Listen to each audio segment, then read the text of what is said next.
Hello students, this is subject for 206 Automobile Engineering, Chassis and Body. I am Pradeep Mathuria from Government Polytechnic College Dungarpur.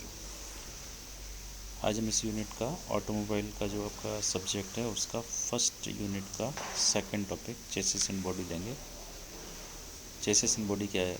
Generally बड़ा confusion होता है, chassis जा रहा है या गाड़ी की बॉडी चेसिस में क्या अंतर है। ये चैप्टर्स के बारे में आपको अच्छी क्लैरिटी देगा। The automotive chassis provides the strength necessary to support the vehicular components and the load placed upon it. Automotive chassis क्या होता है? जो चेसिस होता है वो मजबूती प्रदान करता है सारे कंपोनेंट्स जो उसके ऊपर होते हैं और लोड प्लेस्ड ऑन इट, और जो उसके ऊपर वजन रखा जाता है उसको मजबूती देने के लिए चेसिस एंड बॉडी उसको अपन चेसिस कहते हैं। The steering mechanism is an integral part of the chassis as it provides the operator with a means of controlling the direction of travel. आपने देखा होगा जो रास्तों में आप देखते हो टाटा के या अशोक लेलैंड के या किसी कंपनी के ट्रक जा रहे होते हैं जिसमें एक ड्राइवर ले जा रहा है पूरे ढांचे को, चेसिस को पीछे, जिसके ऊपर कोई बॉडी नहीं है। तो उसमें देखो स्टीयरिंग मैकेनिज्म है, तभी तो उसको चेसिस को लेके जा रहा है। तो इसलिए स्टीयरिंग मैकेनिज्म को एक इंटीग्रल का मतलब जुड़ा हुआ हिस्सा, कि चेसिस का मतलब उसमें ड्राइविंग सीट भी होगी और उसमें स्टीयरिंग मैकेनिज्म होगा, तभी वो उसको डायरेक्शन दे पाएगा। Suspension system contains the springs, the shock absorbers and the other components that allow the vehicle to pass over uneven terrain without an excessive amount of shock reaching the passengers or cargo. Very common thing, chassis से आप उसमें देखते हो suspension भी होता है टायरों के ऊपर। तो जो सस्पेंशन सिस्टम है वो शॉक एब्जॉर्बर भी होते हैं उस पर। ये कंपोनेंट्स क्या करते हैं, जहाँ ऊबड़ खाबड़ रास्ता है वहाँ पे जहाँ झटके लगते हैं, चाहे पैसेंजर हो चाहे उस पर कोई गुड्स हो, सामान हो, माल लदा हुआ हो, उन सबको झटकों से बचाने के लिए सस्पेंशन सिस्टम भी चेसिस का ही पार्ट है। Tyre grips the road surface to provide good traction that enables the vehicle to accelerate, brake and make turns without skidding. Tyre भी चेसिस का पार्ट है, पहिए लगे हुए हैं तभी वो चेसिस बनेगा पूरा। वो जैसा कि हम जानते ही हैं टायर किस काम आता है या पहिया किस काम आता है, एक्सेलरेट करने में भी पहिया चाहिए, ब्रेक में भी चाहिए, टर्न है तो भी चाहिए। Working the conjunction with the suspension and the tires absorb most of the shocks caused by road irregularities. Suspension और टायर ऐसी दो आइटम है चेसिस के अंदर जो कोई भी अलग टाइप का झटका, लोड, सड़क उबड़ खाबड़, इसका झटका, मोस्ट ऑफ द झटका ये दो आइटम लेते हैं, एक सस्पेंशन, दूसरा टायर, ये एब्जॉर्ब करते हैं। बॉडी ऑफ द व्हीकल, अब चेसिस पढ़ ला, अब बॉडी क्या चीज़ है? Body of the vehicle encloses the mechanical components and passenger compartment. अब जो दूसरे मैकेनिकल कंपोनेंट हैं वो, और जो पैसेंजर यानी सवारी का जो कंपार्टमेंट बनाए, चाहे बस का ढांचा हो, कार का ढांचा हो, किसी 4 व्हीलर का ढांचा हो, उसको अपन कहते हैं body. It is made of relatively light sheet metal और कंपोजिट प्लास्टिक्स। डेफिनेटली वजन हल्का रखना है तो ऊपर की जो बॉडी है उसको लाइट प्लास्टिक का या लाइट शीट मेटल का बनाते हैं। Components which make up the chassis are held together in proper relation to each other by the frame.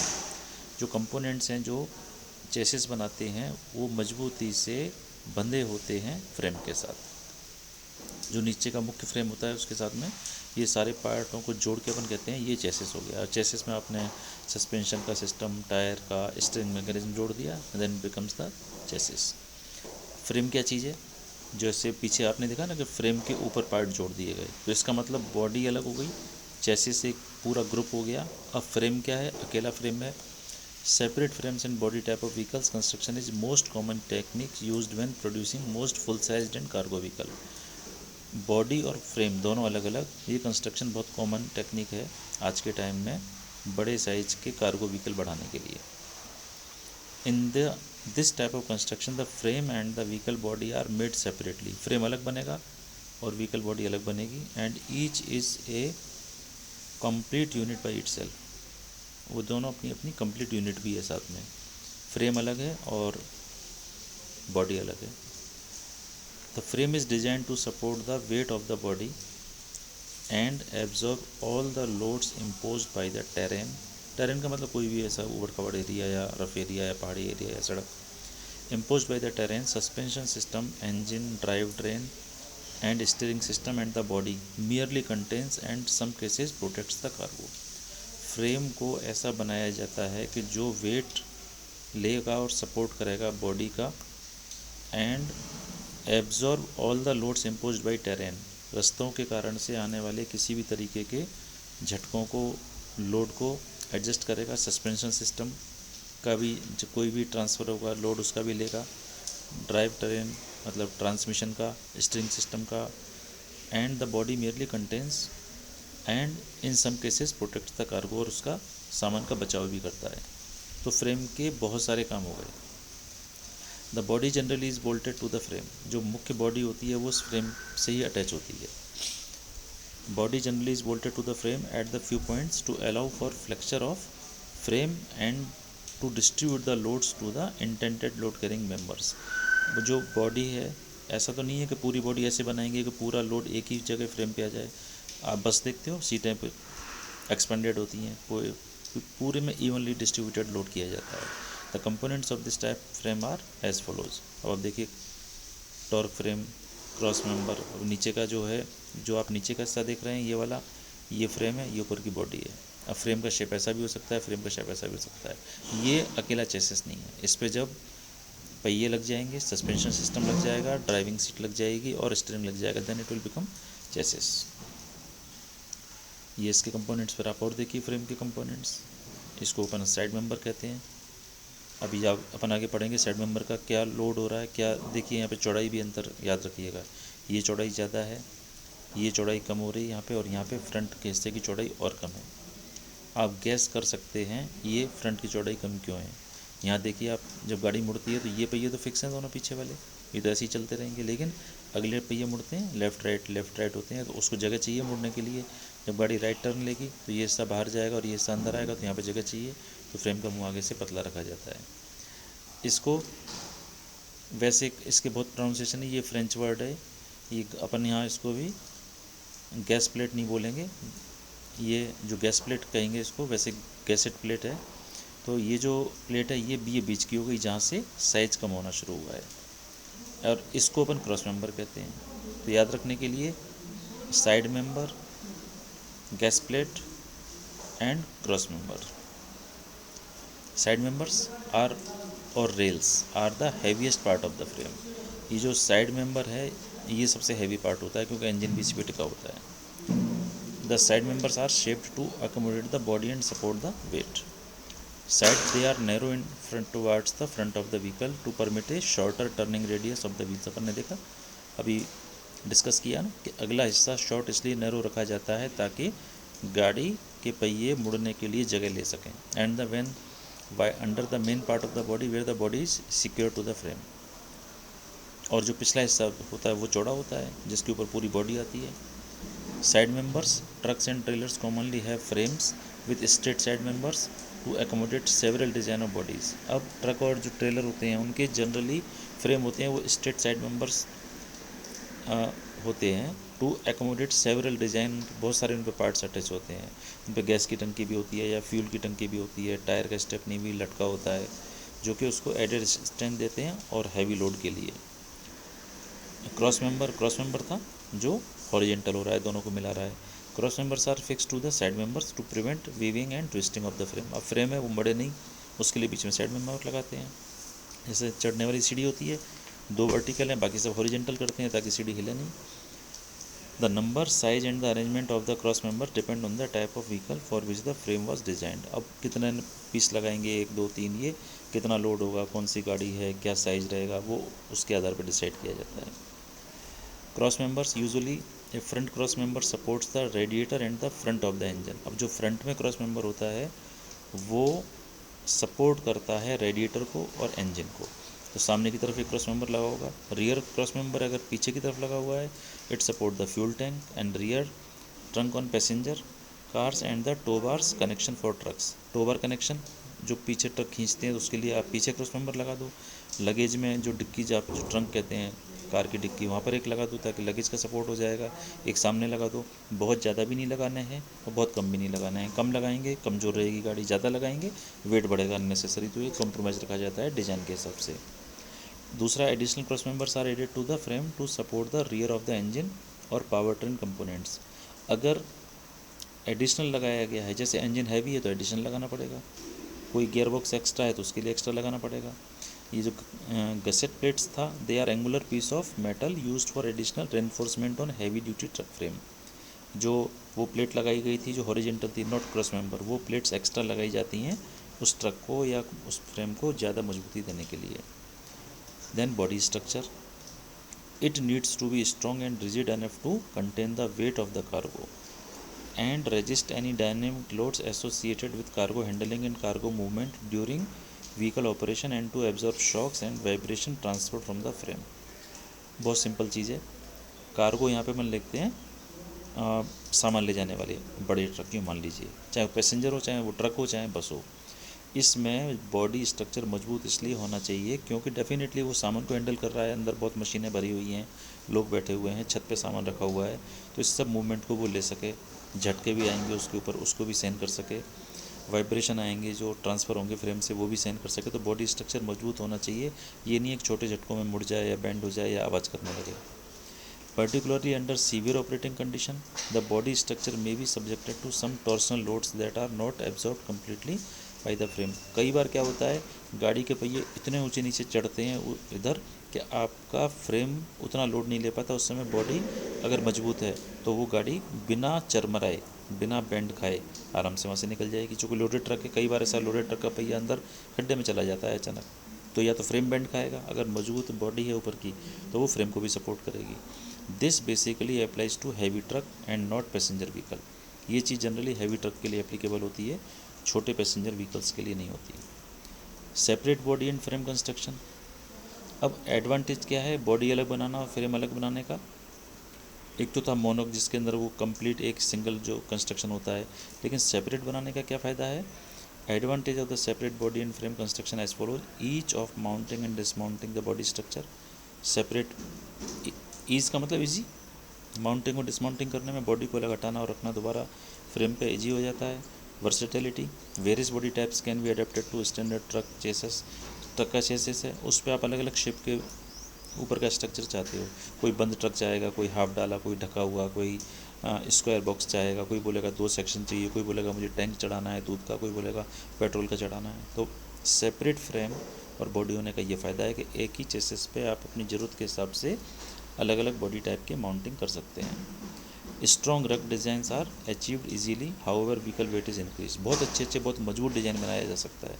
आपने देखा होगा भारत में क्या आपने डूंगरपुर में देखी जीपें चलती हैं, 40-40 लोग बैठे होते हैं, जबकि 7 सीटर है या 5 सीटर है। तो 5 सीटर गाड़ी का फैक्टर ऑफ सेफ्टी का क्या हुआ, इतनी मजबूत कैसे है? तो वो एक्स्ट्रा चेसिस में, फ्रेम में जगह जगह एक्स्ट्रा उसको बहुत ऐसा रफ मजबूत बना लेते हैं कि वो बहुत सारा एक्स्ट्रा वेट ले लेती है, इसीलिए ट्रक ओवर वेट चलते हैं। अगर जो एक नया ट्रक आता है अगर वो 10 टन का है तो 12 या 14 टन तक का लोड लेगा, लेकिन जो लोग 20 टन 25 टन ले जाते हैं तो उनको extra side member, extra cross member और एक्स्ट्रा गसेट लगाने पड़ते हैं। Isolation of noise generated by drive train components from the passenger compartment through the use of rubber mounting between the frame and the body.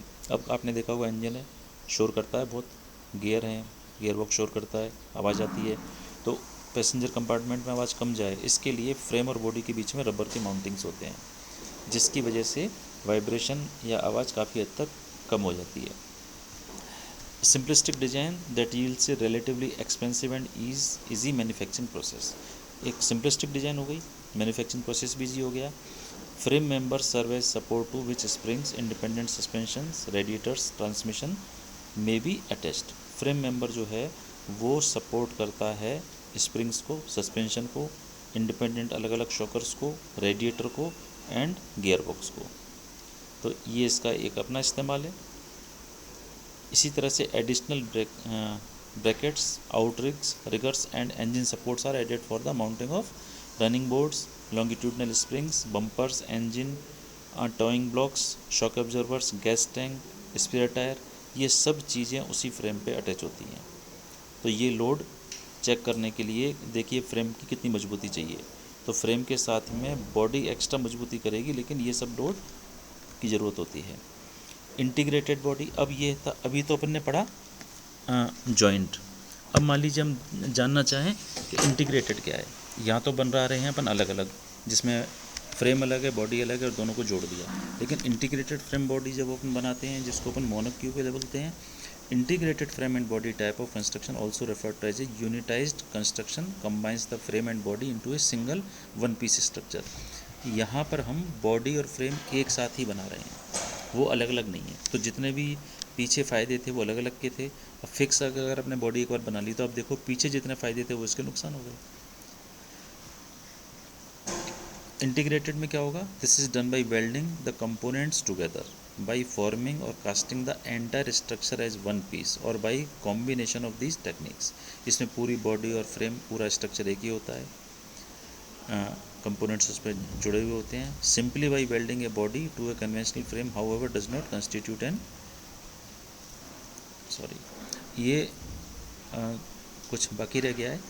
केवल simply by welding a body, केवल ऐसा नहीं है कि आपने बस उठाया, जो पिछला जो पढ़ा था उसमें केवल हमने वेल्डिंग कर दिया, अकेला वेल्डिंग नहीं कर दिया।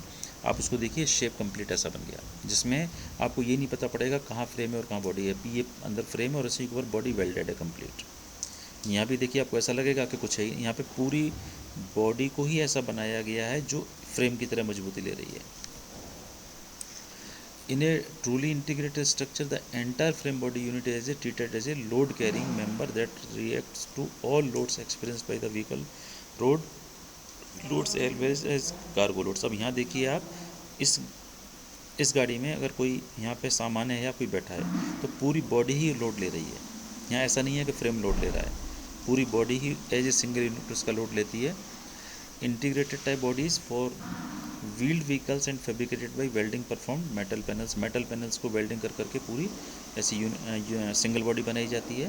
Panels are preformed in various load bearing shapes that are located and oriented so as to result in a uniformly stress structure. अब ऐसा नहीं है कोई भी ढांचा लिया रख दिया, जो स्ट्रक्चर ऊपर का बनाया जाएगा उसके लिए सेपरेट फ्रेम तो है नहीं, उसी में इंटीग्रेटेड फ्रेम है, तो उसको ऐसा डिज़ाइन किया जाता है कि आप देखते हो डिफरेंट शेप होते हैं कार के, बॉक्स क्यों नहीं होता। तो लोड कैलकुलेशन की जाती है कि किस टाइप की ऊपर की बॉडी ज़्यादा से ज़्यादा लोड लेगी। Integrated frame and body type construction allows an increase in the amount of noise transmitted into passenger compartment of the vehicle. अब इंटीग्रेटेड में क्या होगा? डेफिनेटली कोई भी शोर होगा बहुत जल्दी ट्रांसफ़र होगा, क्योंकि वो एक ही बॉडी जुड़ी हुई है। फ्रेम और बॉडी के बीच में कोई रबर चीज़ या कोई भी जॉइनिंग एलिमेंट नहीं है। However, this disadvantage is negated by the following advantages। ये इसका बहुत बड़ा नुकसान है जिसमें कि पूरा शोर गाड़ी के अंदर ही रहेगा, तुरंत ट्रांसफ़र होगा चूँकि पूरी बॉडी एक है। लेकिन कुछ ऐसे फ़ायदे हैं जिसकी वजह से इस नुकसान को सहन कर लिया जाता है। Lower cargo floor and vehicle height. सबसे पहली बात तो फ्रेम के ऊपर बॉडी बनाना, ट्रक का चेसिस जा रहा है उस पर बॉडी बनाते हो, वो गाड़ी कितनी ऊँची होती है। लेकिन लोअर फ्लोर की जो गाड़ियाँ होती हैं वो बिल्कुल ऐसे लगता है कि अपन जस्ट जाके बैठ गए, तो व्हीकल की हाइट लो हो जाती है। तो आप पूछोगे हाइट लो होने से क्या हो गया? सेंटर ऑफ ग्रेविटी भी नीचे हो गई, गाड़ी स्पीड से चल सकती है, गाड़ी ज़मीन से चिपक के चलती है, ओवर टर्निंग की संभावना कम हो जाती है। तो ये इसका बहुत बड़ा फ़ायदा है। Protection from mud and water required for drive and components on amphibious vehicle. Protection from, अब पूरा नीचे से बंद है फ्लोर, तो ऊपर तक कीचड़ उछल के नहीं आता, जब दूसरी गाड़ियों में इंजन गंदा हो जाता है। Reduction in the amount of vibration present in the vehicle structure. Vehicle structure में जो वाइब्रेशन होते हैं अलग अलग पार्ट्स के कारण से, इसमें पूरी कॉम्पैक्ट बॉडी है तो वाइब्रेशन कम होते हैं, ये इसका एडवांटेज है। तो यहाँ पे आप एक जस्ट इसको अपन थोड़ा सा लेते हैं पीछे से, कि आपने जो सेपरेट के पढ़े थे, अब यहाँ पे मोनो होने से सिर्फ इतना सा रख लीजिए ध्यान में कि ये अगर फ्रेम होता और इसके ऊपर बॉक्स रखा जाता तो वो पिछला आधा हिस्सा था चैप्टर का, ये अगले आधे हिस्से में हमने पूरा जॉइंट कर दिया और यहाँ से ये फ्लोर लो हो गया। तो this is about frame and body. तो आप अंतर समझ पा रहे हैं, chassis, frame and body and single body, जिसमें फ्रेम और बॉडी एक ही है, एक में फ्रेम और बॉडी अलग अलग हैं और एक चेसिस अकेला है। चेसिस के ऊपर अभी फ्रेम या बॉडी नहीं है, सॉरी चेसिस के ऊपर कोई बॉडी नहीं है। चेसिस का क्या मतलब होगा कि फ्रेम के ऊपर ये सामान जो engine, radiator, steering mechanism, wheel, suspension, ये उस पर जुड़े हुए हैं, देन इट बिकम्स चेसिस। तो you should be very clear about the difference between chassis, frame and body. Thank you very much.